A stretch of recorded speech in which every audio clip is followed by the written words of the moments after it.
يا مساء الفل على كل جمهور الأهلي العظيم في كل مكان. واضح إن الأيام الجاية في النادي الأهلي هتكون سخنة جدا، خصوصا مع قرب فترة الانتقالات الشتوية واللي شكلها هتشهد قرارات مهمة بخصوص مصير المهاجم السلوفيني نيتس جراديشار.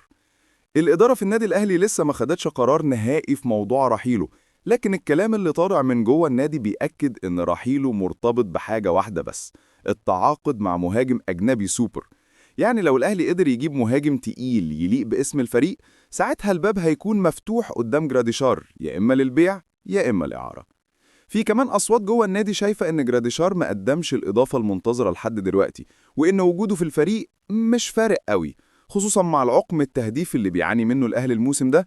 وده خلى جماهير كتير تبدأ تسأل: فين المهاجم اللي يلعب الدفاعات زي زمان؟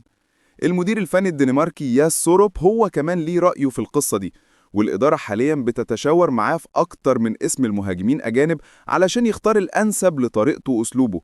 الأهلي بدأ بالفعل مفاوضات مع كذا مهاجم، والنية واضحة جدا: لازم يجي مهاجم هداف يخلص في أي فرصة ويرجع القوة الهجومية للفريق بعد ما رحل الفلسطيني وسام أبو علي لنادي كولومبوس كرو الأمريكي في الصيف اللي فات.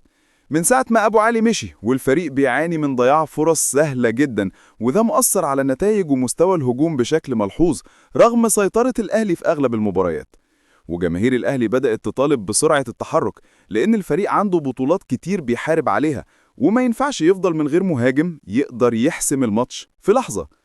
الكرة دلوقتي في ملعب الإدارة، والكل مستني يشوف هل الأهلي هيفاجئ الجميع بصفقة سوبر في يناير، ولا هيكمل الموسم بجراديشار. إلا أكيد إن الأهلي مش ناوي يعدي الشتاء ده من غير تدعيم هجومي قوي، خصوصا إن طموح الجماهير ما بيقلش عن التتويج بكل البطولات كالعادة. فتابعونا في المدرج الأهلاوي علشان نعرف مين المهاجم اللي هيهز شباك المنافسين بالتيشيرت الأحمر قريب جدا.